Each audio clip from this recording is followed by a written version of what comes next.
Hello guys, this is your friend and we are back with a new fanfic. Which is, what if Naruto build a ultimate harem Haku, Yugao, Tsunami, Mikoto, Shizuka, Tsunade, Hana, YakumoKurama and Tamari, Mei Terumi, Yugito, Part 1. And if you enjoy this fanfic then please press the like button and subscribe to my channel for more fanfic like this. And now let's start the fanfic.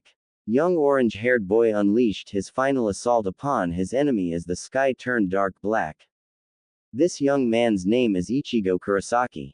However, while his enemy is dead, the consequences of unleashing the final Getsuga Tensho known as Mugetsu were grave. The attack used all his power but his life as well, so unless he received some sort of divine intervention he would die never to be reincarnated as he faded into oblivion. Little did he know that divine intervention is exactly what he would receive. As he lay there dying, all his friends and family are there with him. "Kurosaki-kun, please don't die," Orihime said with tears in her eyes. "I'm sorry Orihime, but I knew the risks when I used that attack to finish off Aizen. I knew this was a one-way trip for me, but maybe I'll see again in the next life." Ichigo, he said with a smile. Little did he realize just how true that statement was. "Kurosaki Ichigo, you have done the Soul Society and the world of the living a great service. I don't know how we can repay such sacrifice, but if it is within my power please ask." The head captain asked, kneeling down to take Ichigo's hand in his as a comforting gesture. Ichigo coughed while squeezing the head captain's hand. "I can already feel my life fading, so listen to me Gramps and listen well. I want every single one of those in Central 46 that call themselves a government executed and removed from power. In their place, I want a truly noble governing body installed but watched over by the Gote 13 to ensure the mistakes of the past don't happen again. Next, I want the records of the Vizards, Kazuki, Tessai and Yoruichi wiped clean of any wrongdoing and their positions within the Seraite restored so they may return if they choose. Finally, watch over my friends and family for me and ensure that nothing like this ever happens again. I also want you to pass on my values to the next generation of Soul Reapers. When they graduate from the academy tell them this, primo genera micorum dien postmodem, for it is at the core of all my beliefs." He said. "But, what does it mean Ichigo-kun?" Yukataki asked. Ichigo looked at him, forcing himself to remain conscious long enough to answer his question. "Family first, friends second. Then yourself," he said as the life finally faded from his eyes. The ones that took it the hardest were Yoruichi, Rukia, Orihime and his sisters. They were all openly crying at Ichigo's sacrifice. Just then, there was bright flash and a new person had joined the grieving party. Who are you?" a grieving Yoruichi asked. "Forgive me young one. I couldn't help but notice this young man give his life for the sake of his friends and loved ones and I just had to come down and pay my respects.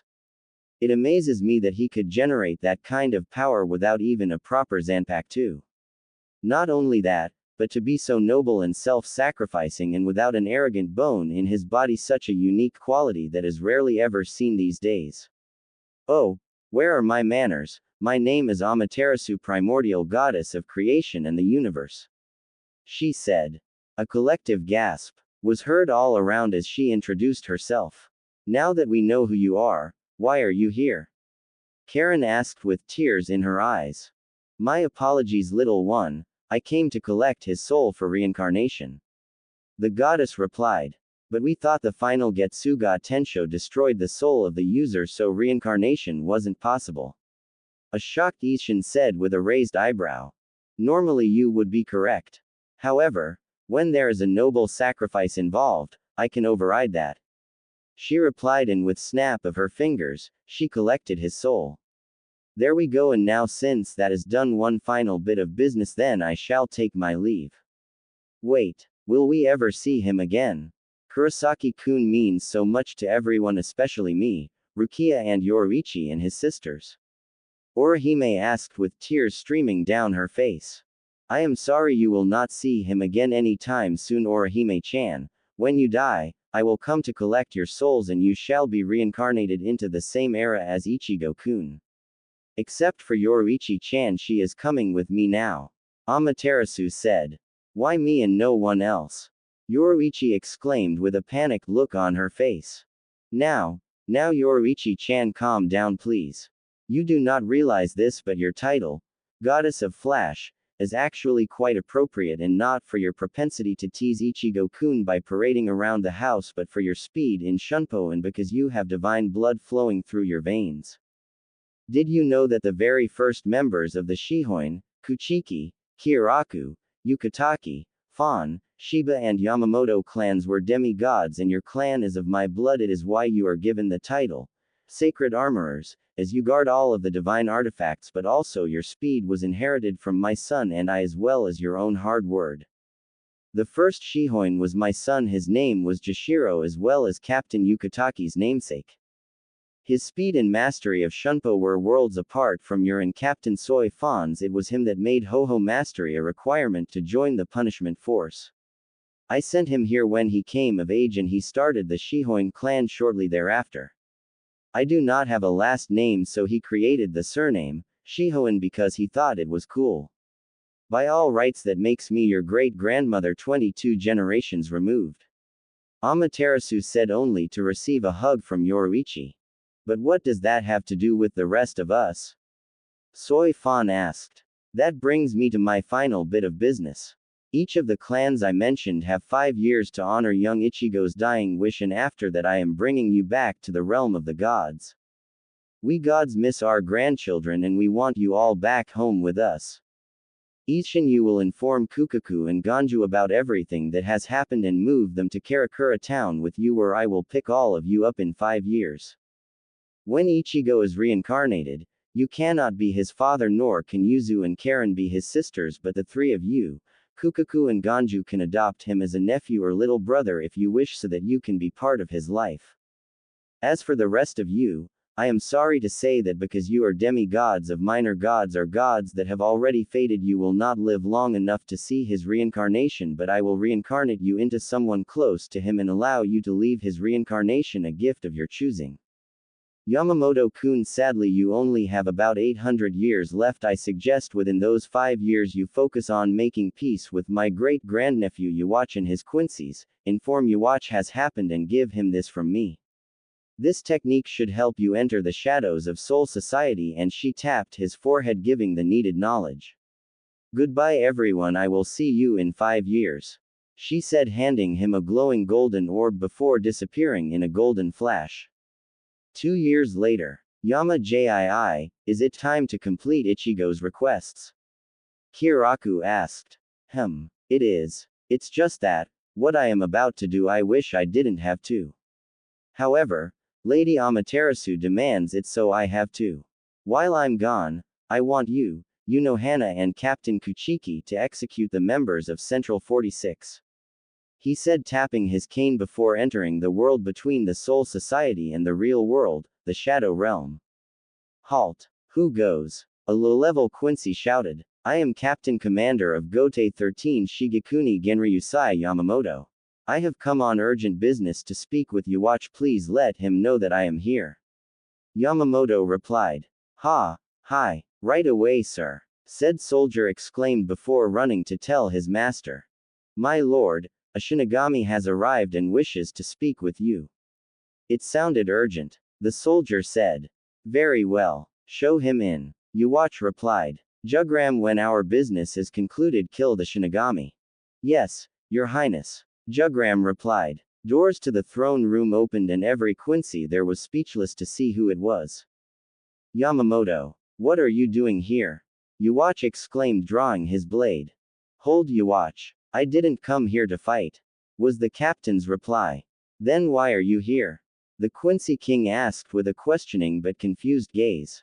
To make peace, of course, was his reply. Ha. You come here after 1,000 years. I expect me to believe you want, especially after our past history. I should kill you right now for your insolence. Yhwach replied. You could, but then you would not hear the message I came to deliver. The aged captain replied as he tossed Yhwach the orb Amaterasu handed him. The second Yhwach touched it, a holographic message began to play. Hello Yhwach-kun, I am fairly certain you know who I am, so introductions are not necessary. What Yamamoto-kun told you is the truth. He does want peace, so please listen to him. He speaks for me in this matter. I will see you in 5 years. Be ready to leave by then. I look forward to seeing you then. The hologram said and then disappeared. All of the Quincy's were shocked by this so much so that they couldn't speak. The head captain actually chuckled when he saw this. Oh my, what's the world coming to? The great and powerful Quincy King is speechless. I hope that isn't a sign of the coming apocalypse. The head captain said with a mirthful grin. Ha, ha, very funny, Yamamoto. Now why are you here? I seriously doubt it was to deliver Lady Amaterasu's message then leave. Yhwach replied. You are correct. You know me better than any of the other Quincy, and I know that you have been watching us since our last fight 1,000 years ago, so you know that me asking for help from anyone is something my pride wouldn't allow, especially asking for help from you of all people, but that is exactly what I am doing. I need your help, Yhwach. At this declaration, Yhwach's eyes widened in shock. I must say, given our history, I am shocked, but at the same I am intrigued. Please continue, he replied. I have been given divine authority by Lady Amaterasu and the High Council to make certain changes to the Soul Society, changes that I always believed were needed but C-46 would never allow, and that is where you come in. But before he could continue, Yhwach interrupted him. You mean to say that Lady Amaterasu and the High Council gave you such authority? Why now and not 1,000 years ago when the Soul King and C-46 ordered our extinction? He asked.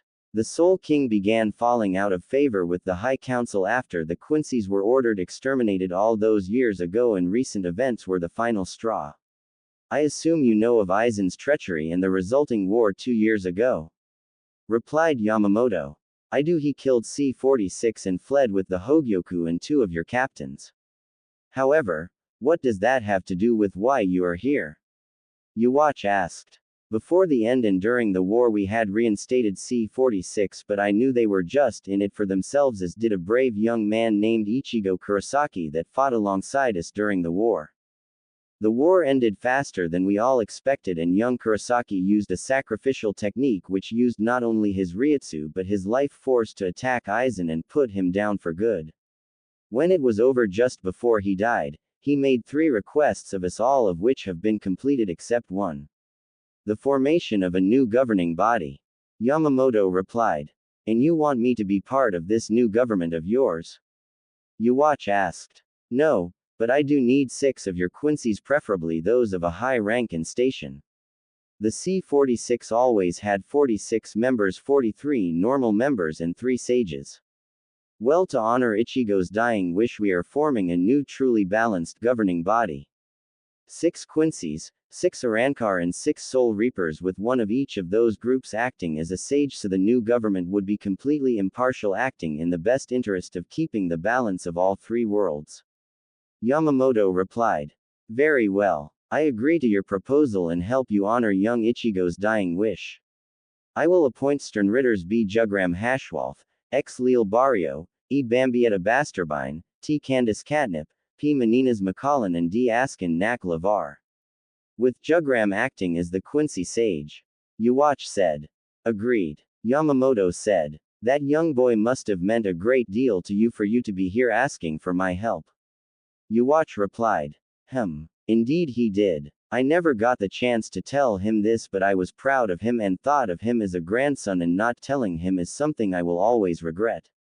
He always did what was right even if it conflicted with the orders he was given, and while he never openly defied orders, he always found a way to bend the rules and do things his way, damn the consequences. I always saw a bit of my younger self in him. It's a shame he had to die putting that bastard Aizen down. If he'd lived, I would have made him my successor. The head captain replied. Wow, if you think that highly of him, I am sorry I never got the chance to meet him. But, why all this talk of a successor? I thought surely you'd outlive all of us. Yhwach said. You'd think so, but I don't have much time left. I'm old, Yhwach. I was already 1,000 years old when we had our fight 1,000 years ago. That means I'm 2,100 years old now. Normally as the grandson of Kagutsuchi the god of fire many generations removed my own flame wouldn't hurt me and even helped to regenerate me and heal my wounds essentially making me immortal but because of an adversary I fought long before I met you I used my Bankai before I was ready and scorched my soul quite badly and the price was immortality. I only have 800 years left which is why I am here now asking for your help in honoring Ichigo's dying wish. When my business is concluded I plan to retire and live out my remaining years in Takamagahara with my family, maybe teach young gods how to be warriors. He replied. We have an accord Genryusai. I will send the 6 Quincy we agreed upon to pack their things and leave with you within 20 minutes. Yhwach said shaking Genryusai's hand. 20 minutes later they had all arrived back in Soul Society and the first thing they were told was C-46 had been executed. The members of the new governing body were waiting for them at the old C-46 complex. Genryusai could tell his last 3 years in Soul Society were going to be interesting. If he only knew how right he was. 3 years later. In the 3 years since the new governing body took over many changes were made. The biggest change that was made was that C-46 was relabeled C-18 to accommodate the new members. Amaterasu surprised everyone and deposed the old Soul King promptly executed him and named Yhwach as his replacement as well as God of Souls and since he used Quincy for the Royal Guard and the former Royal Guard were elevated in status to High Guardsmen of the Celestial Temple in Takamagahara. Any laws the old C-46 passed were repealed and thrown out and new more lenient ones put in their place. Amaterasu and the gods came and got their grandchildren 6 months earlier than expected, after that everyone lived happy lives. 7,395 years later in Takamagahara. Well, sister has it happened yet? Tsukuyomi asked her sister. Yes, it has. That bastard sage has sealed Kaguya-chan and the Jubi in the moon. However, before that he split the Jubi's power 9 ways and created 9 demonic beasts. She replied. So, what are we going to do? Tsukuyomi asked. First, we are going to wait until that fool is dead and then we will get the tailed beast's help in reviving their grandmother. Amaterasu replied. But Hagoromo Otsutsuki, that bastard sage has the Rinnegan. He will become a god upon death and not even we can stop it. The moon goddess exclaimed. But that is where you are wrong sister. Kaguya was goddess when she was sealed, she was granted divinity by me when she ate the fruit of the Shinju and adopted by me which means the Rinnegan that Hagoromo used was a gift from the gods, a gift that he misused when he betrayed and sealed my daughter his mother such betrayal cannot and will not go unpunished. When he dies, he will spend the rest of eternity in our sister's cold embrace and there is nothing he can do about it. Amaterasu replied. 80 years later. Ah, it only took 80 years but I finally died and became a god thanks to my Rinnegan. It is a shame those foolish gods and those idiotic Biju have no idea what I have planned. Akane and her siblings have no idea I was just using them as a means to an end. When the child of the prophecy is born, I will finally make my move and change the heavens in my image and that fool Yhwach and the Soul Society will not stop me. Hagoromo said. Just then he felt a presence behind him and immediately he knew who it was and his eyes went wide. Amaterasu-sama, Tsukuyomi-sama, Shinigami-sama, Susanoo-sama, Yhwach-sama what do I owe the pleasure of your visit? He said. Oh, you mean you don't know why we're here? Yhwach questioned. Indeed, it seems strange for someone touted as a prophet not to know. I think he was just faking it all these years. Susanoo said making Hagoromo sweat. I agree, I mean it does seem strange for someone with the Rinnegan, an eye gifted by the gods said to be able to see the past and the future, enable the bearer to have an affinity for all the elements and revive the dead, that very someone should know why we're here instead of playing dumb thinking we didn't see what he did. Amaterasu said. An ignorant little twat like you used the eye we gifted you to seal his mother my daughter away. She exclaimed as tears streamed down her face. You have betrayed us and used your gifts against the gods, such an act will not go unpunished. Tsukuyomi said. What do you mean? I did the gods' bidding and sealed away a great evil and you dare accuse me of betrayal. he shouted as he tried to defend himself. Yes, we do accuse you of betrayal. And for that your divinity will be stripped from, and I have come to collect you and take you to the underworld for all eternity for your sin against us. The Shinigami said as Amaterasu snapped her fingers and turned Hagoromo into a regular soul. And Shinigami then waved her hand and sent to the underworld to be tortured for all eternity. 20 years later. It has been 20 years since the Hagoromo was stripped of his godhood and sealed away in Yomi, and now the gods stand before 9 fully grown tailed beasts, showing them their memories of Hagoromo's conversation he was having with himself. That is what we heard saying to himself right after he died. Now we need your help to right the wrong he perpetrated against my daughter and the Jubi. Amaterasu said. What would you have us do? Akane asked. Simple. I want each of you to give us a portion of your energy so that we may revive the Jubi and separate my daughter from her. That is all, nothing more and nothing less. The sun goddess replied. The Biju agree and poured their energy into a giant ball, which was then amplified and fed to the husk that was the Jubi. After a few moments there was a bright flash, and before them stood the Jubi in all her demonic glory, and next to her stood a beautiful woman with white hair that went to her ankle and 2 horns sticking out of her head, one on either side. You all know what Kaguya looks like, so I won't rehash that, as she looks the same as in canon. The Jubi was extremely beautiful herself, standing at 5 feet 9 inches tall, long flowing black hair that stopped just below her, and 2 gold slitted eyes with 3 rings and 9 tomio 3 on each ring. Both women looked up to see where they were, and to their surprise they saw the other Biju and the gods. Ama-chan, Okaa-chan. Both women shouted as they gave Amaterasu a hug, which she gladly returned. Hello Kikyo-chan, Kagu-chan, it is good to see you again, especially considering what that idiotic sage did to you. Amaterasu said. Kaguya, Kikyo, these are the Biju, they helped us rescue you from your confinement. Go on, you lot, introduce yourselves. She said, pointing to the 9 Biju. I am Shukaku, I am Matabi, I am Isobu, I am Son Goku, I am Kokuo, I am Seiken, I am Chome, I am Gyuki, and I am Akane. They said, introducing themselves. Thank you for helping to revive us, Kikyo-chan, and we really appreciate it. Kaguya said with a smile as the Buju smiled back. Kaguya-chan, I have good news for you, as well as Kikyo-chan and Akane-chan. Maybe Matabi-chan and Shumei-chan too. Amaterasu said. What do you mean? Her daughter asked. During the time the other gods and I were waiting to free you and Kikyo-chan, I had a vision of a prophecy, a child of prophecy. This child will be of your blood and another shinobi, and both he is destined to change the shinobi world for the better. This man will claim to love you and then betray you, but before doing so he will give you 2 children, a boy the child of the prophecy and a daughter. The daughter you will raise separately to protect her, and the boy will stay in the village of his birth, where you will leave instructions for him to be treated like a hero by the village.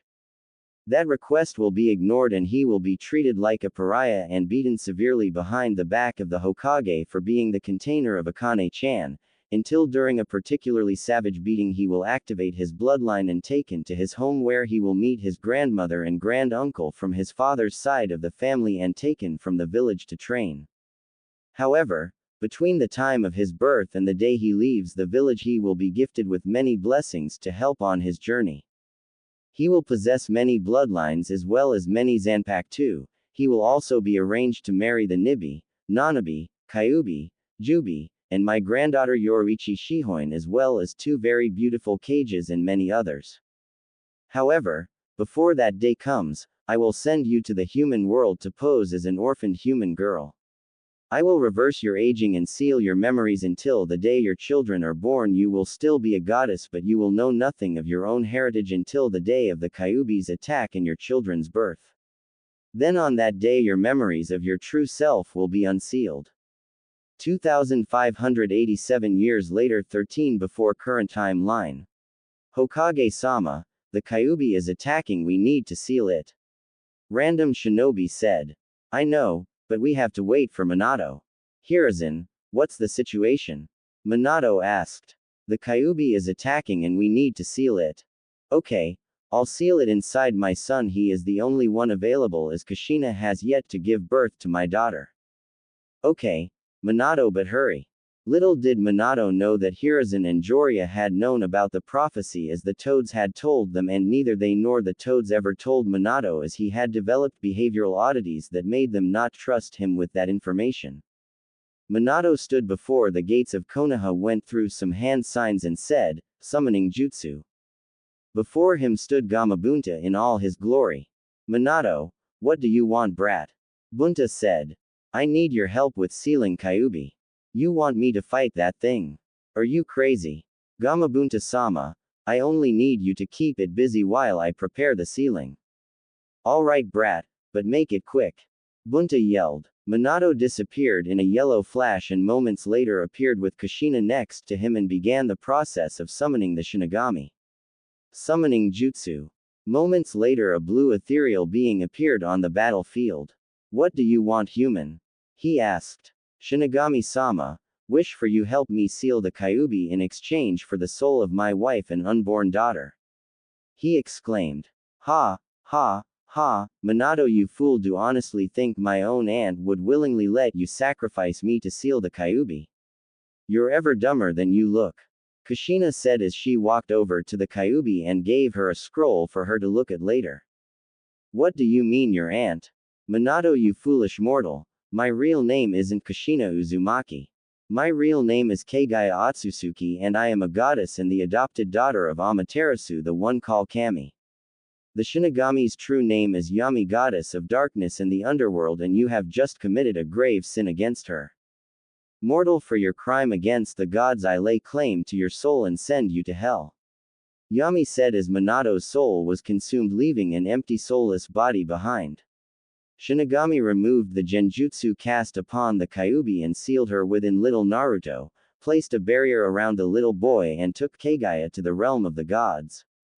Moments later a root agent showed to try and kidnap the little boy for his master but was struck down the moment he touched the barrier. A minute later the Sandaime and Jiraiya showed up and took custody of the little boy. "Sensei, I don't like this. I know Jiraiya-kun, but in this instance we don't have a choice. Here, take this scroll. It contains all of Minato's techniques and all agreements that he had with civilians, Danzo and Homura, that I want out of the village." "What agreements, and what about Tsunade?" Jiraiya asked. "Minato had several agreements with Kakashi and the people I mentioned, that upon his death he would leave them everything and leave his children with nothing. Little did he know that because of him taking the Namikaze name he was considered a commoner, and when he married Kaguya he married into royalty, and the Otsutsuki absorbed all Namikaze, making him the Otsutsuki clan head in title only, meaning he had no right to give anyone anything with Kaguya's approval. So in essence he not only broke clan law but committed treason against the village and the Fire Country. Furthermore, as far as Tsunade is concerned, she is his fiancée, but I have no doubt that a root agent has recently been dispatched and informed her that Kaguya and Naruto are dead, so she won't return to the village. For now, Jiraiya-kun, I want you to maintain your spy network and I'll look after Naruto-kun. Tsunade will be told the truth when the time is right and not before. Now, before Danzo or the civilians show up, you need to leave," he said as Jiraiya nodded his head and shunshined away. "Naruto-kun, I know the village will not honor your mother's wishes, and the clans and myself will protect you as best we can, but your life will have a lot of hardships. I only hope you can show the mental fortitude to handle them all," Hiruzen thought, looking at the sleeping baby in his arms. "Has been 8 years since the Kyuubi was sealed inside an infant. Said infant's name is Naruto Uzumaki. We find young Naruto running down the street being chased by a mob of civilians and shinobi that hated him. Come back here, demon. Yeah, come back here so we can finish what the fourth started and send you to hell where you belong," the group of civilians and shinobi shouted as they cornered the little boy in an alley. "Please stop. I didn't do anything to you. Why do you want to hurt me?" an extremely frightened Naruto asked. "Didn't do anything. You're a murderer. You killed our families and friends and we are going to send you hell, you little monster," a shinobi with gravity-defying gray hair wearing an Inu mask shouted as lightning coated his hand. "Guess who? I didn't do anything. I don't know anything. The little boy exclaimed. That's right, demon. You don't know anything and you never will. The Inu masked shinobi shouted as he shoved his lightning-coated hand into the little boy's chest. Little did he know that a certain nine-tailed Biju was already healing her host as the mob left high-fiving each other for finally killing the demon. At least that is what they hoped. If they had bothered to stick around, they would have seen his body begin to glow as his bloodline activated. Naruto's mindscape. Naruto found himself in a dark place with water that was ankle-deep and he immediately thought he was dead. His ears perked up because he heard someone crying, so he followed the sound till he found its source. Hello. Are you okay? He asked as he heard her crying but couldn't see her. Naruto-kun, I am so sorry for what I did to you. She said. What do you mean what you did to me? He asked. She came into the light in her human form. She was beautiful with 9 red fox tails, piercing red slitted eyes and long red hair.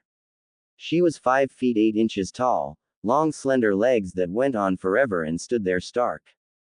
Naruto immediately blushed at what he was seeing. He liked it and she knew it as she was also blushing a new shade of red. Can you put some clothes on? Naruto asked as he turned around to let her do so. Is this better, Naruto-kun? She asked. He nodded and asked, who are you? My name is Akane and I am the 9-tailed fox and the reason for your life up to this point. Kyuubi. Naruto exclaimed in fear. I thought the Yondaime killed you. No, Naruto-kun, the Yondaime didn't kill me as you can't kill a being of pure energy. Naruto-kun, do you know anything about your family? She replied. No, every time I ask Gigi or Kaharu-ba-chan they tell me they don't know. I know they're hiding something from me, I just don't know what. He replied. Indeed, they are. However, things concerning my attack on the village 8 years ago have been hidden from you and the general populace. She said, but why would they hide things from me and everyone else? He asked. Over the next few hours she told him everything from the attack 8 years ago to her being one of his future brides and what his bastard father tried to do to both him and his mother. And like she predicted, he was more than a little pissed, but the anger wasn't directed at her, his mother or his Gigi and Ba-chan, but solely at his father and his co-conspirators. He reached up to remove the seal tag on the front of the gate when someone grabbed his hand and pulled him away. Who are you? Naruto exclaimed. Naruto, my name is Minato Namikaze and I am your father. Everything the Kyuubi told you is a lie, the filthy beast must remain in its cage. Minato said with a malicious grin on his face which Naruto caught. Naruto promptly walked up to his father and kicked him square in the nuts, and when he hunched over he got a kick to the face. Minato may have just been a soul shard, but he was in his son's mindscape, so anything Naruto did to him still hurt like hell as Naruto was the king of that world. Q-chan didn't lie to me. I would know if she did. You on the other hand are trying to confuse and take advantage of me and I want you gone. Naruto said. You ignorant little demon, I made this seal, I control this seal and I'm not going anywhere. Minato said as he stalked towards little Naruto. Akane didn't like it and tried everything she could to force that cage open so she could protect her future husband, but it wouldn't move an inch. When all hope seemed lost, there was a bright flash of light, and standing there in all her glory was the Shinigami. Minato immediately feared what was to come. Q-chan, it has been a while. Minato Namikaze, you have stuck your nose in the affairs of others for far too long and it stops right now. She said, waving her hand, sending the final piece of Minato's soul to hell. Naruto-kun, your mother cannot wait to see you, and when you wake up and leave this village you will meet her and your godfather. I am sorry for what the village has done to you, my cute little maelstrom. She said, giving him a hug which he gladly returned. We will meet again, Naruto-kun. After that she disappeared. Q-chan, time to get you out of here. He said, ripping off the seal. Naru-kun, when you wake up, we will talk further. We have much to discuss. Akane said as she disappeared. Outside, the Hokage arrived and saw the carnage around him, and his eyes immediately looked to the center of the destruction as a bright light lit up the alley. Naruto. What have they done to you, my boy? You have done nothing to deserve this. He said as 4 more flashes lit up the alley. Who are you? He asked, demanded. We are people concerned for the safety of little Naru-kun considering what just happened to him, and we have much to discuss, but not here, some place more private. One of the cloaked figures said. Fine, we will go to my office and talk there. Hiruzen said as his Anbu and the cloaked figures disappeared. Now who are you and what is your interest in Naruto-kun? He demanded. Very well, we have come for the purpose of taking him away to get trained. I am Midoriko Uchiha, Minato's mother and Naruto's grandmother. This gentleman next to me is Madara Uchiha, my brother and his grand-uncle. This beautiful woman to my right is the Jubi no Okami, also known as Kikyo Otsutsuki, the 10-tailed wolf and one of Naruto's fiancés, and finally the beautiful red-haired young lady to her right is Akane Otsutsuki, also known as the 9-tailed fox, also one of his fiancés. Midoriko said. Hiruzen and his Anbu had their jaws on the and not more than a minute after introductions were made, Midoriko threw a kunai into the far left bookcase and everyone watched as a blank masked Anbu fell out as everyone looked at her with amazement. What? I did say that we had to talk in private, didn't I? Having one of Danzo's roots spying on us is anything but private. She said as Naruto began to stir. If I may, would it be alright if I sent for others that care for Naruto? Hiruzen asked the female Uchiha, getting a nod. Neko, would you get me Elder Kaharu, Kurenai, Anko, Hana Inuzuka and the clan heads and remove your mask when you return? He said. Yes, Hokage-sama, she replied. A few minutes later she returned with the mentioned individuals and removed her mask. What's the deal, old man? I was just about ready to go to sleep. Anko before looking over to the corner and seeing Naruto lying there with a fresh circular scar on his chest. Old man, what happened to him? She questioned, making her way over to her favorite little prankster with tears in her eyes as she ran a hand through his platinum bond-streaked blood-red hair. Judging from that circular scar, I think you know what happened to Anko-chan. He replied, seeing the look of righteous fury in her eyes. Kakashi, that bastard. When I get my hands on that ignorant, he'll be lucky if I leave him alive, let alone able to have kids. She screamed as all the men in the room flinched. Calm down, Anko. We'll deal with him later, or let Naruto-kun later on when he's strong enough. Right now, though, we have other matters to attend to. Hiruzen replied. Like what, Hokage-sama? Hiashi replied. These people wish to take Naruto-kun out of the village for training. He then explained who they were. So, you're the ladies his mother told us about? Madara said. Is Kaguya-chan okay? Kurenai asked. Yes, she is. She was severely weakened after giving birth to Naruto and his sister and had to spend all these years in the realm of the gods, but she is fine. However, she is extremely pissed at what this village has done to her son and has said that the ones responsible will pay dearly for it, even if it means turning all of Konoha into a smoldering crater. He replied as Naruto woke up. Gigi, what's going on, and why am I not dead? He asked. Naruto-kun, good to see you up, my boy. How do you feel? Hiruzen asked. I'm fine, angry but fine. He replied. Hiruzen flinched at that statement, hoping his surrogate grandson wasn't angry with him for lying to him all these years, as a happy shout rang throughout the room. Akane-chan. Kaharu-ba-chan. Naruto shouted as gave them both hugs. Naruto-kun, are you okay? Kaharu asked. No, I'm not. Stupid villagers were being mean to me again. He shouted. Just because Kyuubi was sealed inside me doesn't mean they should hurt me. He said with tears in his eyes. I know, kiddo. But you're here and you're okay, and that is all that matters. She said as she hugged him tight. Everyone who saw this was smiling and started tearing up as they watched the touching scene before them. Gigi, who are these other people and why are they looking at me like they know me? He asked. His Gigi went into the long story about who the newcomers were and how he had standing marriage contracts with the other young ladies when he came of age, courtesy of his mother.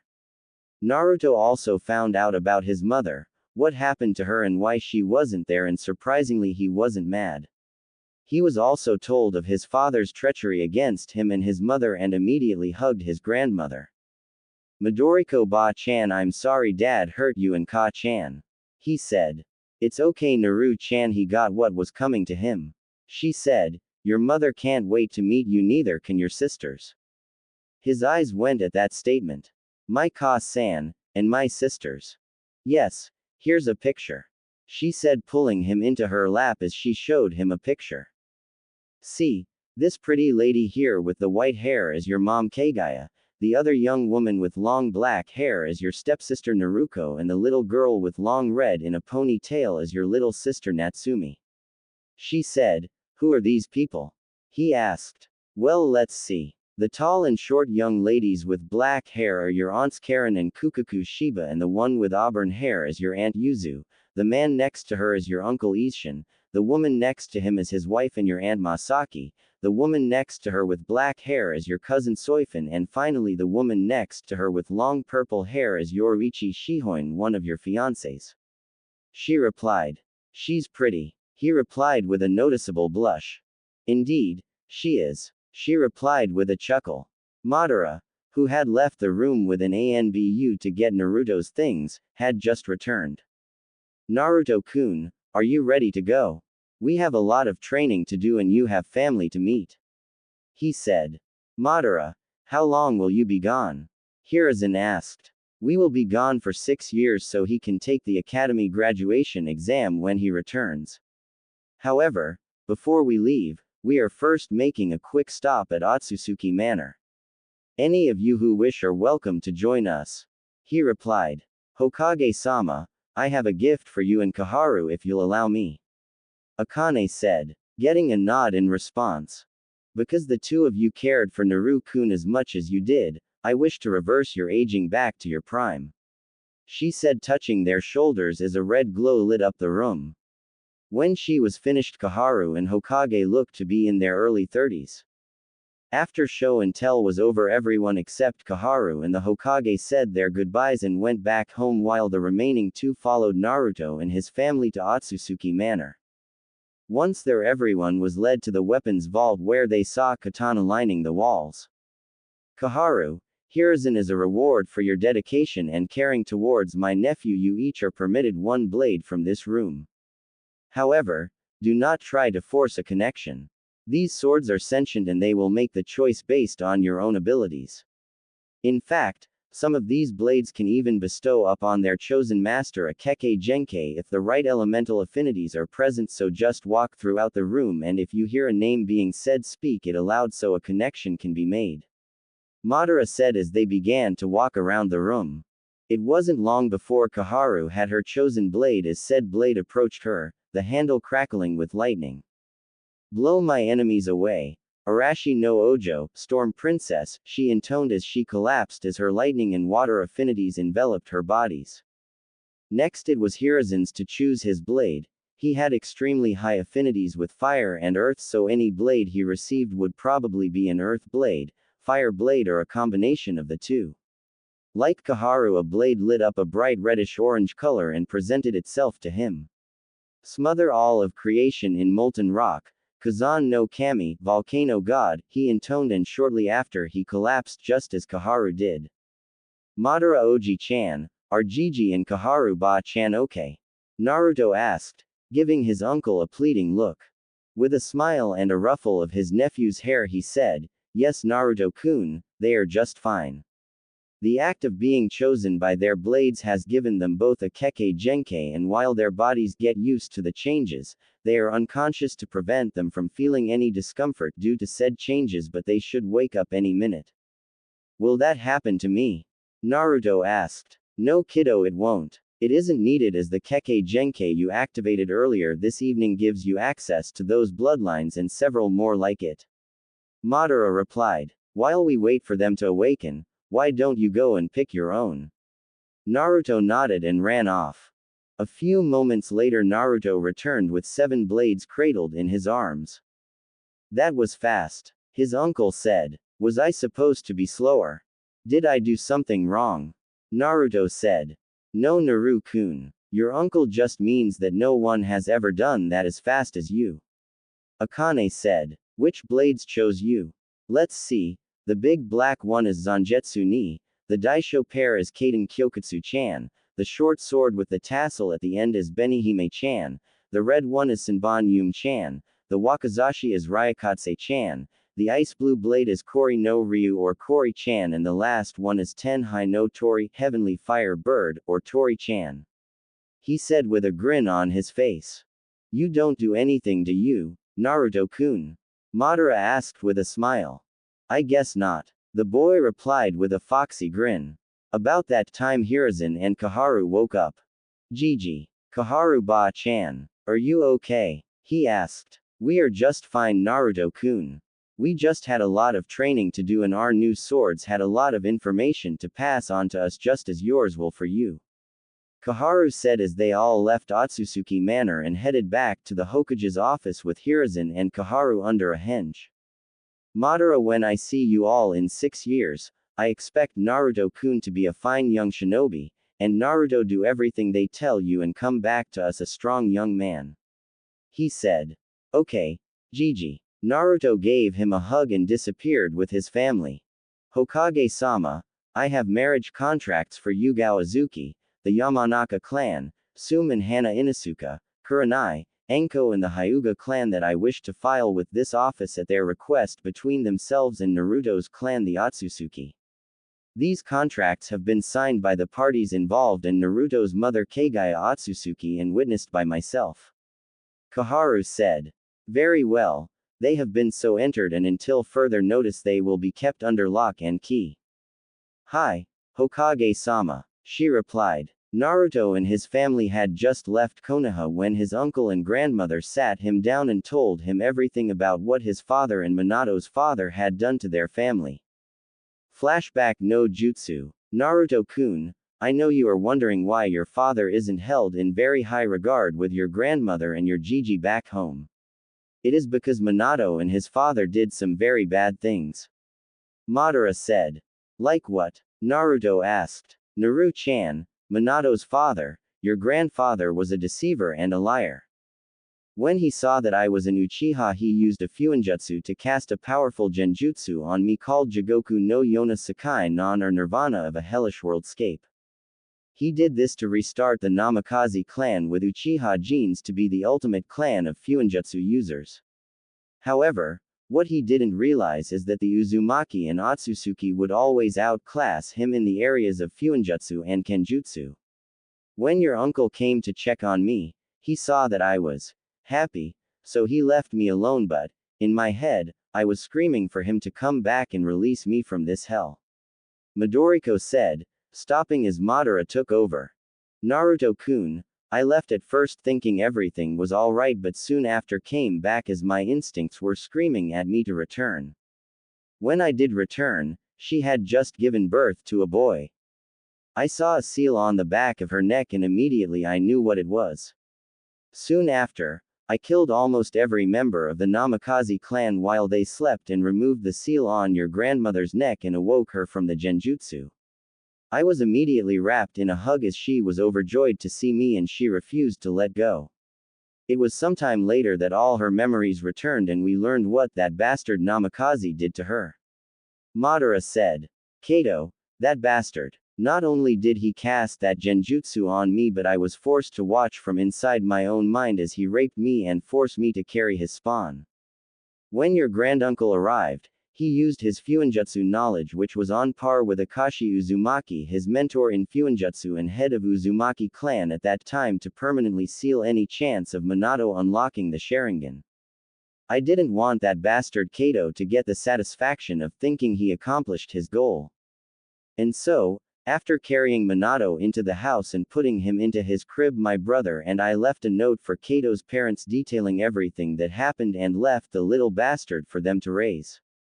It was years later that I learned that Minato had married your mother, and needless to say I wasn't surprised what he tried to do when sealing Akane-chan. She said, what did he try to do? Naruto asked. The little bastard tried to use your mother and your unborn little sister as sacrifices to the Shinigami for sealing Akane-chan into you. That didn't go over too well with the Shinigami, who is, by the way, your grand aunt on your mother's side, and the goddess Amaterasu is your grandmother, speaking of whom. She said as a bright flash lit up the clearing.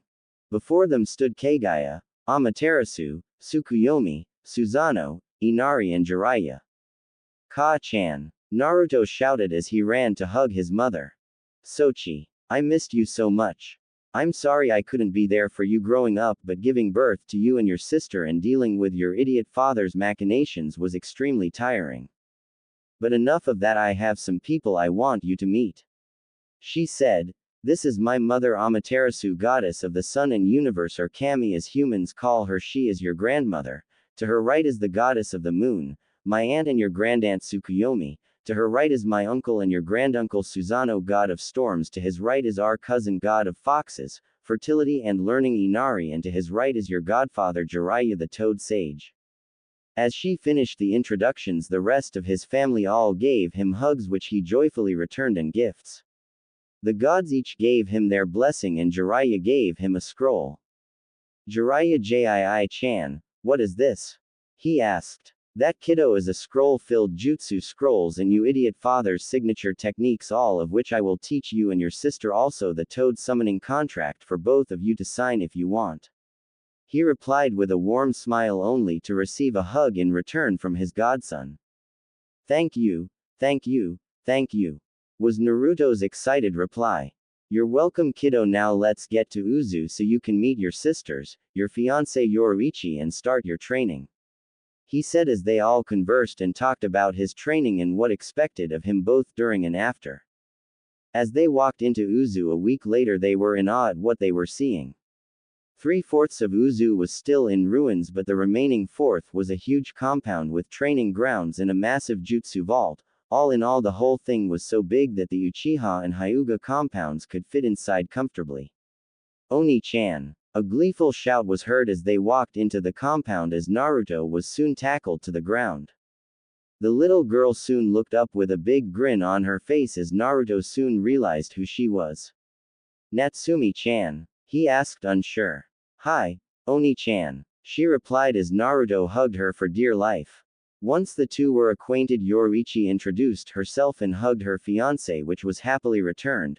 Soon after, Naruto introduced herself as well as the other members of his extended family from the picture he was shown, and then they got to work discussing his and his sister's training. Naruto-kun, you and Natsumi's training will look something like this. Madara said, holding up a chart. Year 1. Physical conditioning. Chakra control.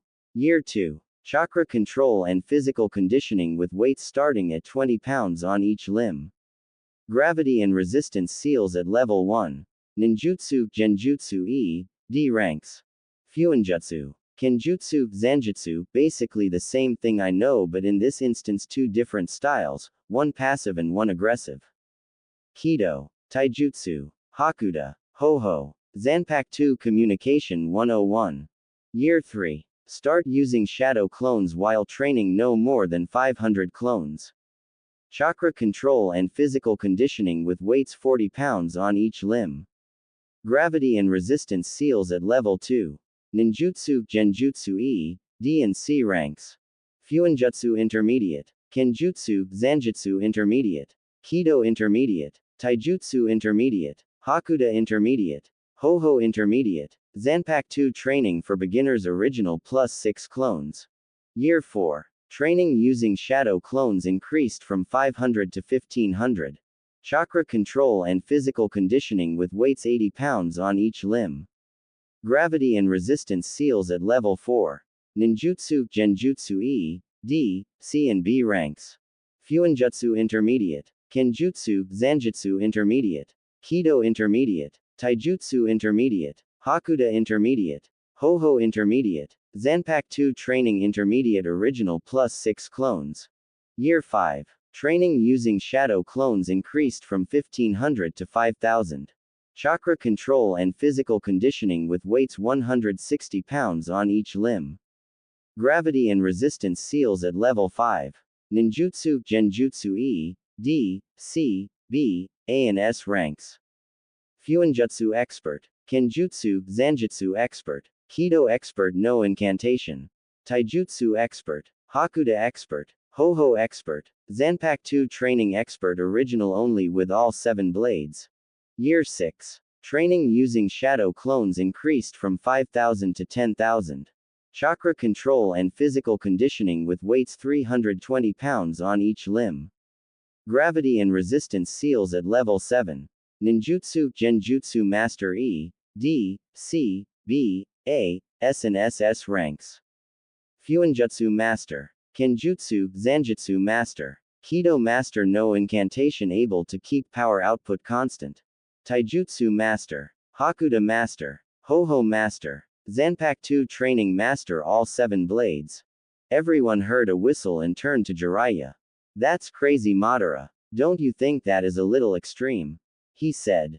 Not really, since he already promised to come back strong, not to mention the fact that he needs this kind of extreme training to master his Kekemora Dojutsu, the Ryugan and all its variants. Madara replied. Madara Ji-chan. What's the Ryugan? Naruto asked. Well Naruto-kun, the Ryugan is a variant of your mother's Rinne Sharingan and you activated it during your last beating at the hands of the villagers but you cannot control it. Ryugan means dragon's eye and it possesses the powers of not only the Rinnegan but also the Sharingan and the Byakugan as well. It even has a Mangekyo, an eternal Mangekyo form like the Sharingan and the Byakugan, and your sister Natsumi has her own variant as well, or she could get your mother's Rinne Sharingan. He said. Wow. Enough talk. Let's get training, old man. Naruto shouted as he and his sister ran off to the training ground like a couple of speeding bullets from a gun, causing everyone to laugh and follow. Everyone knew the next 6 years would be more than a little interesting. 5 years later, Naruto and Natsumi's training had gone better than everyone hoped. Instead of taking the full 6 years to master what the others had to teach them, they did it in 5 and spent the rest of the final year traveling and refining everything they learned before making their way towards High no Kuni and Konoha. He and his sister not only mastered their bloodline, which in Natsumi's case was the Rinne Sharingan, but they almost mastered their Zanpakuto as well. In Naruto's case, most of them, he had mastered Zangetsu, Senbon Yume, Kaden Kyokutsu, Benihime and Kori no Ryu. Ryukatse and Tenhai no Tori had told him that due to the fact that they were the most powerful multi-elemental and fire elemental blades in existence, mastering them would take longer, at least another year and a half, but it largely depended on him. But they were honestly unsure due to the fact that his powers had not yet matured to the point where they could gauge them properly, which he was fine with, saying he wasn't in any hurry, that he was strong enough for now. He had figured out some tag team techniques with his sister using his wind element technique combined with Natsumi's Tobiame to make them all more powerful, which they were both giddy over. During their training, Naruto and Natsumi were given many contracts to sign: the Toads by Jiraiya, the Fox contract by Akane, the Tiger contract by their mother, the Wolf contract by Kikyo, and finally the Dragon contract by Susanoo. To say that they were ecstatic would be an understatement. They were elated to know that 4 of the 5 contracts they signed were 4 of the 5 legendary contracts that only the most worthy were allowed to sign, with the only one missing being the Phoenix contract, which they vowed to find and sign. Now normally one person, let alone 2, wouldn't be allowed to sign so many contracts due to contractual conflicts, because only one contract can be signed by one person at a time, but because of their bloodline and being the offspring of Kaguya Otsutsuki and the grandchildren of Amaterasu and the niece and nephew of so many others, the summons already saw them as worthy summoners. As such, each of the boss summons gave them each a tattoo that could be used instead of using hand signs. Flashback no Jutsu. Natsumi, Naruto, come here for a second. Jiraiya called out. Hi sensei. They replied and came running. Good, now.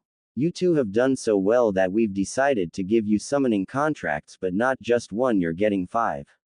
From me you're getting the Toad contract. From Akane you're getting the Fox, and as Akane has already given her permission, being the boss, she is allowing you to sign the contract. From your Kikyo you're getting the Wolf contract for the same reasons as Akane. From your mother you're getting the Tiger contract, and from your uncle Susanoo you're getting the Dragon contract. The first contracts they signed were the Fox and the Wolf to get them out of the way when a large cloud of smoke appeared. Who dares sign our contracts with another contract signed? Two voices bellowed. We do. I am Naruto Otsutsuki and this is my sister Natsumi. Naruto replied. Otsutsuki as in Kaguya Otsutsuki? The wolf asked. The very same. Natsumi replied. They looked up and saw their bosses standing there. Akane-sama. Kikyo-sama. What are you doing here? We have been looking for you for years. They shouted.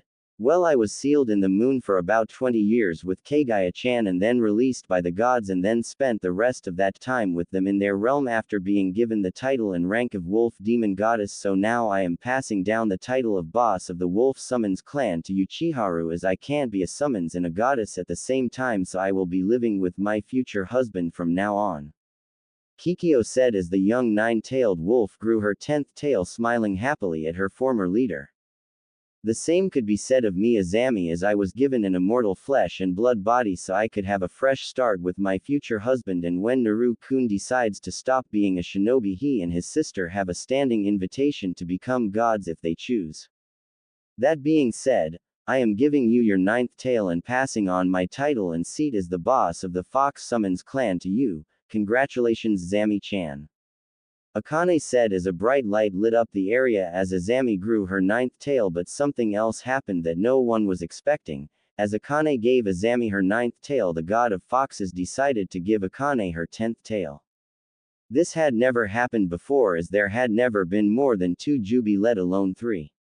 Akane was the 10-tailed vixen and Naruto due to being Kaguya's son and Akane's Jinchuriki until recently, and who also had demonic and divine blood since birth like his sister was the Jubi no Yoko, but that was something both he and Akane were going to keep under wraps until the right time, or until they got back to Konoha and use it to really with people for shits and giggles, whichever came first. Azami and Chiharu looked at one another, nodded their heads and then looked at Naruto and his sister. Naruto-kun, Natsumi-chan, we have been without a decent summoner for so long, so we will allow this, but do not dishonor us with the same arrogance as that bastard Izuna Uchiha. He tried to control us into attacking innocent people, and when that happened we severed all forms of contact with the human world. Do not disappoint us, young ones, understand? Chiharu said in her wolf form, towering over him and Natsumi as she grinned, showing all her sharp bright white teeth. Kozo kid, boy or brat, understand this: if you or your sister attempt what he did, you so much as think about doing it and we find out we don't care whose husband or sister-in-law you are, not only will we sever ties with you but we will kill you, chop you into little pieces and take you back to 5-Den Mountain and feed you to our children, understand? Azami said, doing the same as Chiharu. Yes, we understand. However, the two of you should understand that after the kind of life I've had, I don't take kindly to threats. He said as his spiritual pressure flared to life, weighing down on them. That being said, if you so much as touch anyone I care about for any reason, I suggest you tunnel yourself into another dimension to hide, because nothing short of that will keep you safe from me. He said with Natsumi nodding her head in agreement. All right kids, you pass. Chiharu said. What? Naruto and Natsumi said, confused. You passed. You see, Naruto-kun, after our problems with Izuna we didn't completely cut ourselves off from the human world, but we did hide our contract somewhere only the bosses or the gods could find. And after that we came up with a plan to test the next summoner to see if he was worthy, and judging from the look in your eyes when you threatened us, we saw that you cared more for your precious people than yourself, therefore we find you worthy of being our summoner. Summon us if you need help. Good luck, Naruto-kun. Azami said before she and Chiharu went back to 5-Den Mountain. After that he and Natsumi signed the remaining 3 contracts and were given various tests they had to pass to be accepted as summoners. For the toads it was a test of resolve. For the tigers it was a test of courage. Finally, for the dragons it was a test of intellect. All of which he and his sister passed with flying colors. Flashback no Jutsu Kai. Now we find our heroes and their loved ones on a road headed towards Takigakure, as they had to pass through waterfall country to get to Hai no Kuni in Konoha. About 10 miles outside of the village they saw an explosion and heard a woman scream. Naruto and Natsumi run towards the sound and are stopped by 2 Taki Anbu. Halt. Leave this area at once. The business of our village does not concern outsiders. A Taki Anbu said. You are beating a young girl, so we are making it our business. Naruto and Natsumi said, drawing their blades. You have 5 seconds to stop what you are doing and back away from the girl or I will kill you. Natsumi said. TCH, get out of here, you demon lovers. The Anbu shouted as he drew a kunai and rushed the two demonic twins. You got that wrong, we aren't demon lovers, we are demons, you ignorant fool. Naruto said as he and Natsumi revealed their demonic features. Naruto showed that he had blood-red ears and 10 fox tails with platinum blonde tips. His sister Natsumi had platinum blonde wolf ears and 8 tails with purple tips. Well, look here boys, more demons for us to kill. Hold still freak, I will try and put you out of your misery as slowly and painfully as possible, then the boys and I will have some fun with your women once we are done breaking them, they will be our personal toys. The Anbu said. Now anyone that knew Naruto knew that was something that you just didn't say in front of him. Oh no, here we go, you really shouldn't have said that. Yoruichi said. Why not, babe? You are gonna be my woman after we kill these 3 demons. A random Taki nin replied. I doubt that. For one thing, I can tell by your posture and how you carry yourself that you like your friends or that has never had a real woman before, so I know for a fact that you could never satisfy me. Naruto-kun has many times and it felt so good. Yoruichi replied with a lustful grin as she hugged Naruto from behind. Naruto stepped forward, unsheathed his blade and said, Okiro, Benihime. You idiots will not live past today. He said and vanished only to appear a few seconds later sheathing his blade with a click as 3 of the Taki nin all fell to pieces. Snap! Tobiame, Natsumi said, releasing her blade and launching a fireball at the 3 remaining Taki nin. Futon, Datapa, she said as the wind combined with Tobiame's attack caused an explosion that turned her enemies to ash.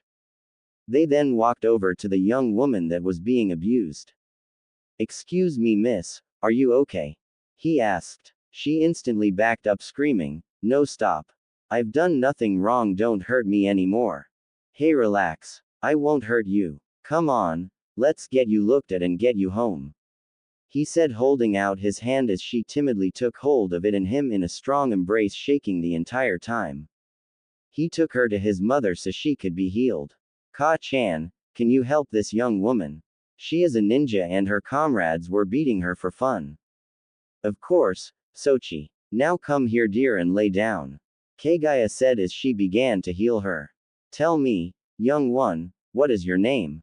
My name is Fu, she said. Well, Fu-chan, as soon as we get you healed, we will get you home, okay? She said. No, don't send me back to Taki anywhere but there. She said with fearful tear-soaked eyes. Tell me, Fu-chan, did they hurt you in Taki?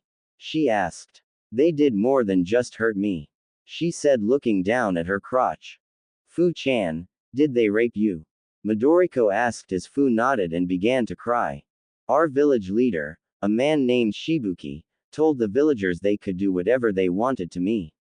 The bastard even took his own turn, but thanks to Shumei-chan the damage was reversed, my hymen restored and the pregnancy was aborted before the fetus even had a heartbeat. Fu said. Excuse me, Fu-chan, I'll be right back. Midoriko said. A few moments later Midoriko found herself standing in the middle of Taki. Can I help you, stranger? Shibuki said. Yes, you can die for me. Collaboration Kaden, Mijin Bunri, particle separator. She said, jumping into the air and launching a ball the size of a softball at the center of Taki before using flash step to outrun the blast. The moment the ball hit Shibuki, it exploded with enough force to leave nothing but an empty crater in its wake, wiping Taki off the map. What she didn't know was that deep underground is where the real hidden village was, and what was on the surface was just for show, and everyone she killed were nothing more than blood clones, so in the end she basically destroyed an empty village which would be rebuilt in the coming months. To be continued. After Naruto and crew left Taki, they passed through Tanzaku-gai. It was then that Jiraiya glimpsed someone he hadn't seen in years. Nay, Jiraiya-sensei, is something wrong? Naruto and Natsumi asked. See that woman over there? The one with the long blonde hair and wearing the green haori. He asked only to receive a nod from his students. Well, you see, that woman is Tsunade. She is one of Naruto's fiancées and she thinks he is dead thanks to Danzo Shimura sticking his nose where it doesn't belong. He replied. What happened, sensei? Naruto asked. Well, Naruto, the day you and your sister were born 14 years ago, a lot of information came to light, mostly concerning your father and his machinations concerning the two of you.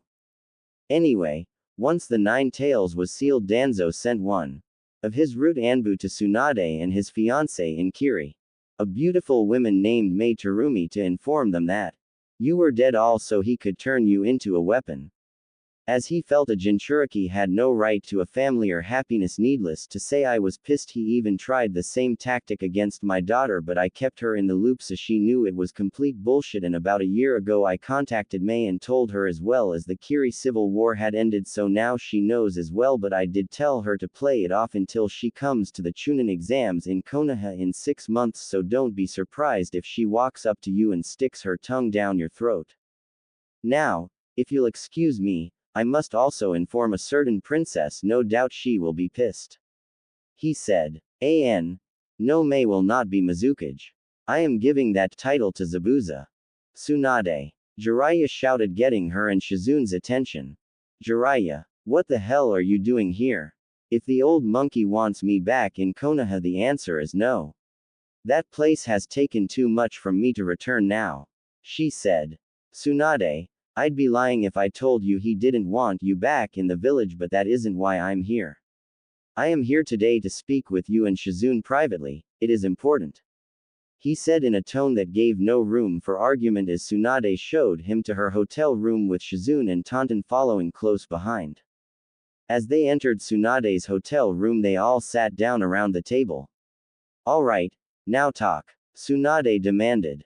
Very well. But first I need the two of you to understand that sensei and I kept many secrets from you, not because we didn't trust you, it was everyone else we didn't trust.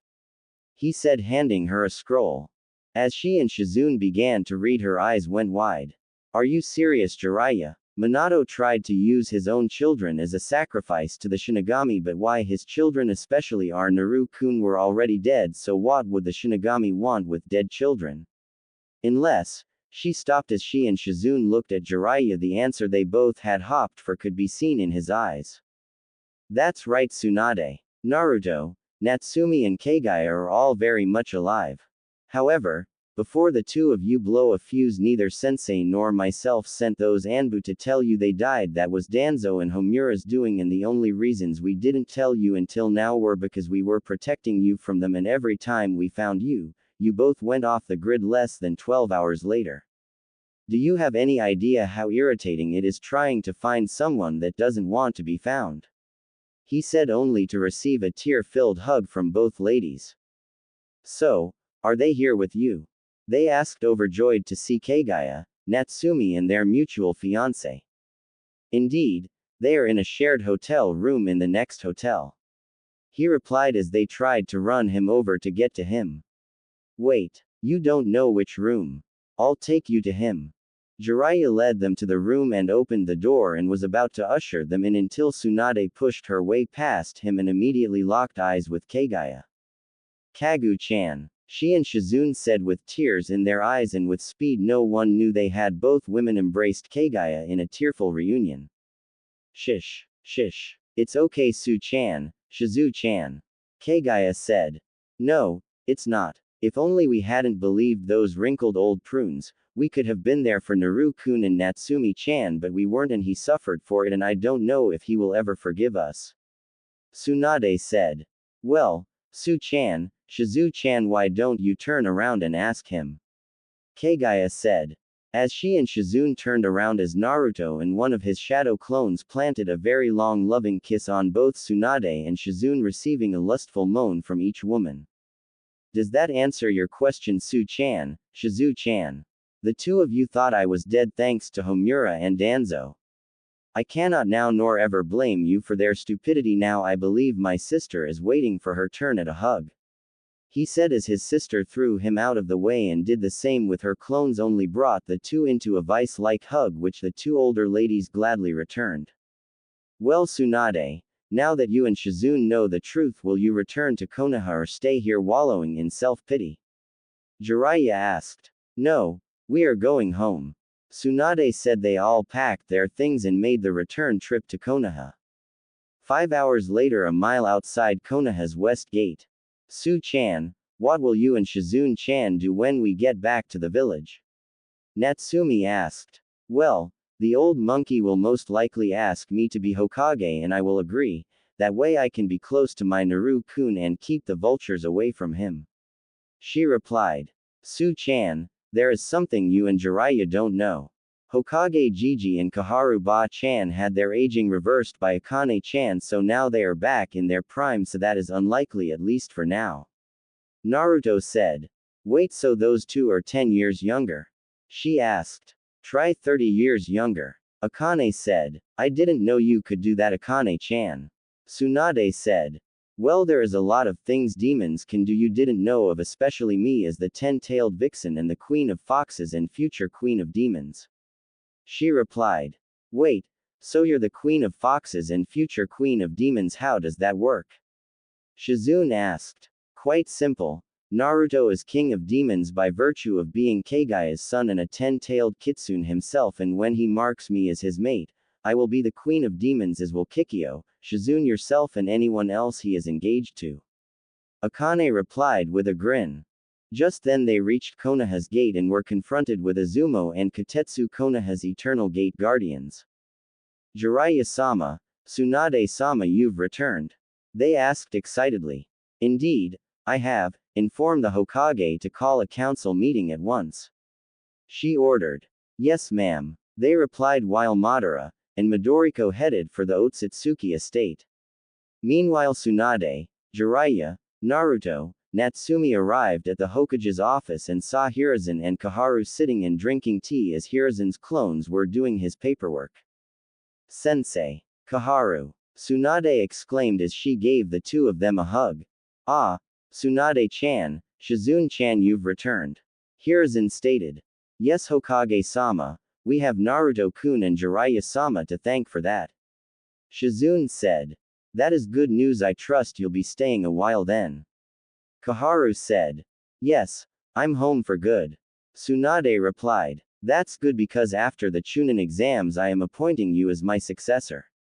I may have had my aging reversed thanks to Akane-chan, but being Hokage has taken me away from my family for far too long and I need to get back to being a grandfather and a father. He said. That is all well and good Hiruzen, but I think you're putting the cart before the horse. Kaharu said. What do you mean? He asked. First you and I need to deal with Homura, Danzo and the civilian council. She replied. You're right, but first things first, Jiraiya, how strong is Naruto-kun? He asked. Let me put it this way, not even the 5 Kages and Hanzo the salamander combined could defeat him at full power. As is, due to a seal given to him by Yoruichi called the Gente Kaijo, he only has access to 15% of his maximum power, but even that much used correctly could take down a high Anbu to low Kage level fighter without much effort. Jiraiya said. Unbelievable, he got that strong in 6 years. Kaharu said. Less. He got that strong in 5 and Natsumi-chan is not that far behind, give her another 6 to 12 months and she'll be his equal. We stopped their training early and decided to start the journey home. Naruto and Natsumi just used the last year to train and refine what they were taught to the max. Jiraiya said. Incredible, well, no time like the present.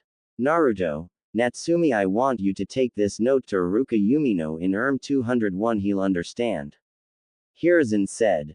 Okay Gigi, but one thing though. I suggest not pairing me with either Sasuke Uchiha, Negi Hyuga, Kiba Inuzuka and Kakashi Hatake, or they will die. He said with cold eyes as a shiver went down the spines of everyone present. I understand your feelings about them, but restrain yourself, Naruto-kun, otherwise you'll make things difficult for us in the future. Wait until they do something against you, your loved ones or the village, then you can go nuts. His Gigi replied only to get a pout and disappointing nod from Naruto before he and his sister left. Naruto and Natsumi were walking down the hall of the academy when they came upon their destination. Well, Natsumi-chan, here it is, room 201, you ready? His asked. As ready as ever, Ni-chan. She replied as they opened the door to the classroom. Hello, my name is Aruka Yumino, can I help you too?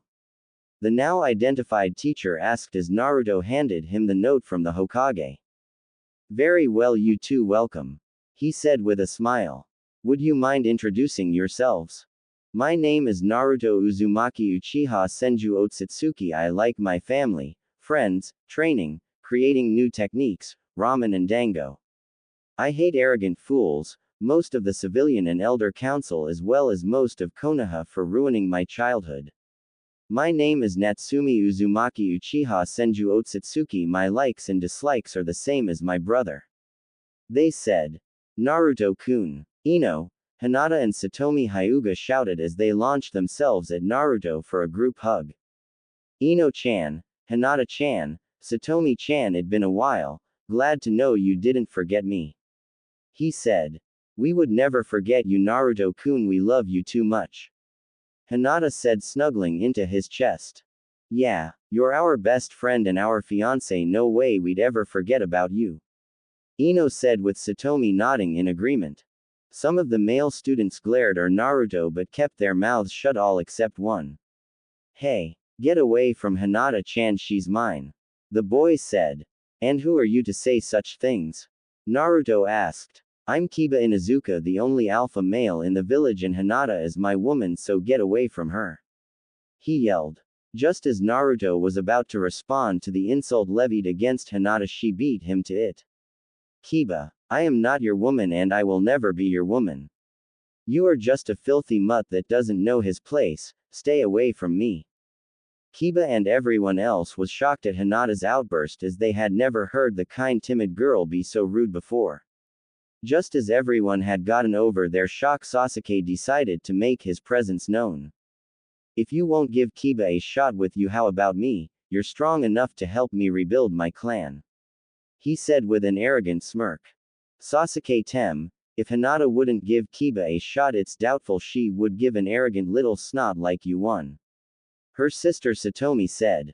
You little insect. Sasuke screamed as he began going through hand signs. Fire style. Fireball jutsu.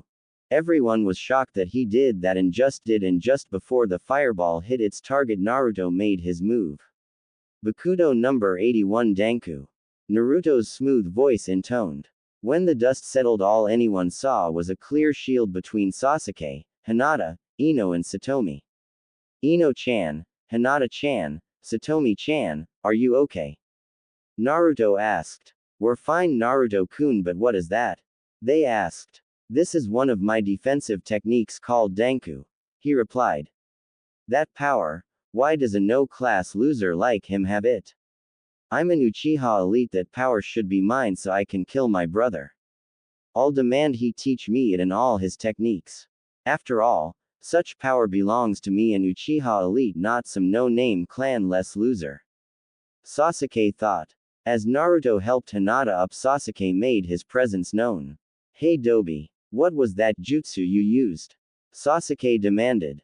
Teach me now. It belongs to the Uchiha, as only an Uchiha can use a jutsu that powerful properly.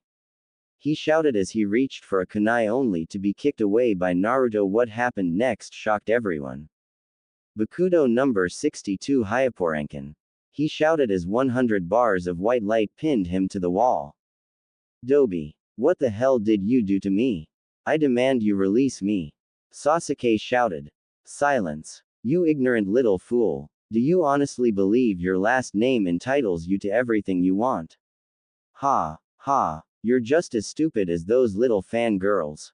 Naruto shouted. The council will hear of this, they'll make you turn over all your techniques. Sasuke said with a smirk.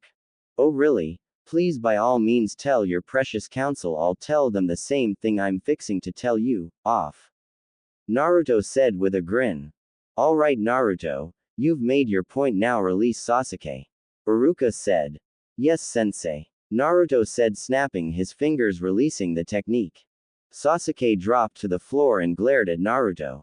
This isn't over, Dobi, he said. It had better be, or next time I will kill you. I don't care if you're a leaf shinobi or an Uchiha. Naruto said as he grinned and flared his power before returning to his seat. Okay everyone, now we will begin the genin exam. The first part is a written exam. Iruka said as his assistant Mizuki passed out the exam. As Mizuki got to Naruto, he gave him his exam with a sneer on his face, which Naruto caught, but he also discovered the genjutsu on the page as he took his exam. It took him all of 10 minutes to complete the exam, so he kicked back and relaxed for the next 50 minutes. Alright everyone, pencils down, Iruka said as he and Mizuki collected everyone's test, but when Iruka got to Naruto and collected his test, he was shocked. Naruto, this is a Jonin exam, where did you get this? A Jonin exam, really? This was the paper Mizuki-sensei handed me, though I had to get rid of a genjutsu that was cast over it before answering any questions. He replied. Iruka turned and glared at Mizuki and said, we will discuss this later. All right everyone, outside to the target range. He said. When your name is called, step to the line, pick up 5 shuriken and 5 kunai and throw them at the targets. Iruka said, "An. The rest of the test happened exactly as in the manga, anime, so I won't bother writing it." When the test was over, Sasuke made a beeline for the elders and the civilian council chambers. Meanwhile, in the Hokage's office, Kikyo, Akane, Yoruichi, Kaguya, Midoriko and Madara had arrived to give their reports about their students to the Hokage. Kikyo, Akane, Yoruichi, Kaguya, Midoriko, Madara, it's good to see you again after 6 long years, so tell me what's new. Hiruzen asked. So much that none of us know where to start. Yoruichi said. How about the beginning? That's always a good place. Jiraiya quipped, only to get smacked in the back of the head by Tsunade. Very funny, Toad. Just wait till I tell your wife, you'll never again know the pleasure of her feeling of her heavenly mounds as they are squished against your chest. She replied. Jiraiya immediately paled hearing this and begged her not to say anything. Yoruichi grinned that Cheshire grin she was famous for and began giving her report, which being a goddess wasn't required as she didn't answer to him, but considering how her future husband considered him to be his grandfather and since she also respected him, she did so anyway. Well Hiruzen, since you already know about Naru-kun's and Natsumi-chan's progress, telling you about it is a moot point. However, I will say due to their own ignorance, Taki is currently nothing more than a dust-filled crater. She said as Hiruzen and Koharu paled. Explain now, he exclaimed. It is quite simple. On our way home this week we passed by Takigakure and Naruto happened to come upon the Jinchuriki of the 7 tails, this young lady right here being beaten mercilessly by ninja from her own village. She said, pointing to Fu. After Kaguya healed her of her injuries and returned her purity, I made my way to the village and proceeded to kill every last ninja I could find and then level the village. Midoriko said, taking over the explanation. Hiruzen, there is something I think you should know. Kaguya said. Which is? He replied. The members of the Uchiha clan that didn't want to take part in the coup d'etat 8 years ago are still very much alive. She said, shocking everyone there. What? Hiruzen shouted. Yes. About 6 months before the massacre happened, Mikoto and the elders came to me seeking my aid to stop Fugaku, his whore, and the rest of the clan from doing what they were planning, and so I did, although not in the way she expected. The clan had approximately 400 members in total, 325 of which were shinobi and the remaining 75 were civilian. Of those 400 members I replaced approximately 157, totaling all the civilians, and 82 Uchiha shinobi with blood clones. After that I sat back and watched while Itachi and Izumi mopped up the remaining 243 clan members. However, I harvested most of the Sharingan that were left for transplantation purposes in case needed. Even Shisui Uchiha is still alive as he used his abilities in Shunshin to get to Otsutsuki Manor before Danzo could steal both his eyes. Sadly he did get one, but that is no longer of any consequence. Kaguya said. So that many Uchiha are still alive, this is wonderful news, the council must be told. Koharu said. No need. Danzo's little spy is already on his way to tell his master. No doubt the civilians will be told of the part one played in this deception and be screaming for my head. She replied. You mean Danzo managed to worm his way back into my office? Well, I'll deal with him soon enough. When will the Uchiha clan return? He replied. During the Chunin exams, and you should know that Sasuke Uchiha is not the heir of the Uchiha clan, his step-brother Itachi is. Apparently, Fugaku got a wild notion in his head that if he slept with the strongest female of the cadet branch, with him being this generation's strongest recorded male of the main branch, would produce the heir he always wanted, and Sasuke was the result. Mikoto and rest of the Uchiha want nothing to do with him, and when they return, he will be disowned because of his father's actions. You know, sins of the father and all that crap. Kaguya said. One more thing, Hiruzen. From this day forth, Naruto and Natsumi are the heirs of the Otsutsuki clan with all the rights and privileges therein, and henceforth I will neither permit nor tolerate the civilians or elders sticking their noses into our clan affairs. To do so will invite their annihilation, present company accepted, of course. She said, looking at Hiruzen and Koharu. Just then his office door flew open as everyone looked and saw an Anbu standing there. Hokage-sama, the council has called a meeting. He said, then disappeared in a shunshin. Good grief, this needs to stop. Tsunade, I want you, Kaguya, Kikyo, Akane, Yoruichi, Midoriko, Madara and Jiraiya to wait in the shadows in the council chamber. You will know when it's time to make yourselves known. Hiruzen said, getting up and walking to the council chamber with Koharu following close behind. On their way, Hiruzen snapped his fingers and summoned two Anbu. Neko, Bear, you will inform Anko, Kurenai, Hana and YakumoKurama that their presence is requested in the council chambers, and wait for Naruto outside of the tower to make sure he arrives unobstructed. Yes, Hokage-sama, they said, leaving. So Neko, must feel good to have Naruto-kun back. Bear said. Yes, it is, the first chance I get he is getting a big kiss from me. She replied.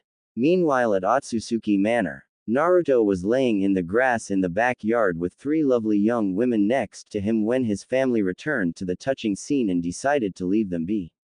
Ino was occupying his chest, Hinata had taken his right arm with her head on his shoulder, and Satomi had taken his left. Naru-kun, you are being summoned. Ino said. Naruto looked at his fence, and just behind it was a blank masked Anbu with the kanji for ne on the front in the center. Otsutsuki, a council meeting has been called, you will come with me. The Anbu demanded. Two things, one, I know where the council chambers are, I don't need an escort. And two, I don't take orders from root scum. Tell your master my response word for word, I want him to know his days are numbered. He said, going back to his ladies. Well, sadly our time has come to an end. He said. What happened, Naru-kun? Satomi asked. I just had a visit from one of Danzo's ilk. A council meeting has been called, most likely because they now know I have returned, or Sasuke went bitching to them because I wouldn't give him my techniques. He replied. Or both. Ino said. Can we come with you? I don't see why not, however. When we get there you must stand behind your respective clans just in case Danzo or the civilian council tries anything. He replied, getting a nod from each of them. Naruto, Ino, Satomi and Hinata disappeared in a flash step and were standing outside council chambers and were about to enter when two root agents stopped him and demanded his weapons, more specifically the sword of his left side. His response was to promptly remove their heads. Neither one of his ladies batted an eye at the gruesome scene, as they knew all about Danzo and Root from their parents and really didn't like them at all, so to see their fiancé kill two Root agents in cold blood without hesitation was kind of a turn-on for them. Just then Naruto kicked the council chamber doors off its hinges and announced himself. What the hell do you want? Be silent, demon, we are the council, we own you and you will show us proper respect. One fat councilman shouted, only for Naruto to brutally kill him right then. The demon killed a member of the council. Anbu, kill the creature before he kills us all. Another ignorant council member shouted. 10 root agents jumped out of the shadows and drew their weapons. Then, much to the shock of the grinning and greedy civilian council members, a bright flash of white light occurred and the root agents were sent through the air as after images of Naruto were seen beheading each one. Think Yoruichi's fight with Soifun during the Soul Society arc. It's the same technique.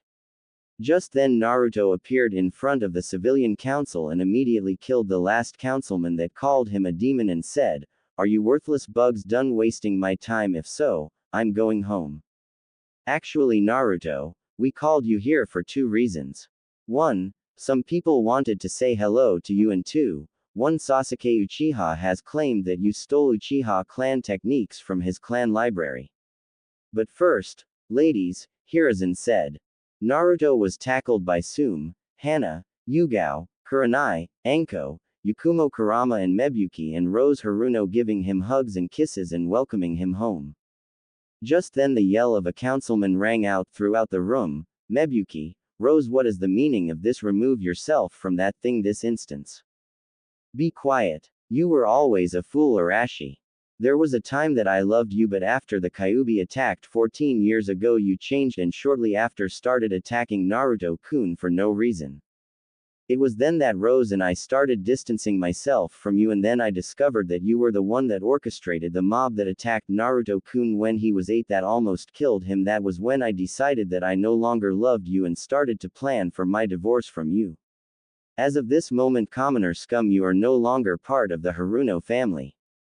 Meibuki said. "Okawa-chan, why?" Sakura asked. "Sakura-chan, come here, sweetie. You see, between myself and your father, I was of noble birth and your father was a commoner. When we married, clan law dictated that when he married into our family that he shed his family name and take the Haruno name, as I was clan heir and next in line to be head, and he would be clan head in name only. In our marriage agreement there was a clause that stated that in the event of a divorce that your father was to lose his parental rights and be banished from the clan with only what brought into the marriage and nothing more. As of this moment that thing is no longer your father due to violating our most basic tenet. He took part in the neglect and physical abuse of a child, and not just any child, the son of Kaguya Otsutsuki, or as we all knew her, Kushina Uzumaki, and my godson. Sakura's redemption right here. You mean? Sakura asked with a gleam in her eye. Yes, Sakura-chan, since Naruto-kun is my godson, that makes you and Rose his god siblings. Since he is a week older than you, he is technically your older brother in all but blood. She said, knowing that Sakura was happy as she always wanted a brother, and she promptly gave Naruto a hug. The silence in the room was palpable as no one knew any of this. The shock came when the reveal of Naruto's mother came to light, as everyone knew who Kaguya Otsutsuki was. She was the mother of chakra and a goddess, making Naruto a demigod and grandson of Amaterasu, or as everyone knew her, Kami. What remained of the civilian council and the elders Danzo and Homura already had an ace in hole, or at least they thought they did, and being the greedy bastards they were, decided to bring it up. I mean, Sasuke was getting his techniques, why not take their pound of flesh as well? Alright Naruto, now that is done, we have other business. Hiruzen said. Oh right. The ignorant little crow thinks I will give him what he wants simply because of his family name. Honestly, the answer to such ludicrous demands is no. I will not give him my techniques. I will not teach him my techniques, and no, I didn't steal them, as they were always in the possession of my clan, and with my clan they will stay, and that is final. If we're done here, I'm going home. Naruto said. Just a minute, boy, you do have quite a few things that don't belong to you and we want them returned. Danzo said. Oh, and what would that be? As far as I know, everything in my possession belongs to me, so I have no idea what you could be talking about. Naruto said with a devilish smirk. I'll handle this one, Naru-kun. Kaguya said as she and Tsunade, Kikyo, Akane, Yoruichi, Midoriko, Madara and Jiraiya appeared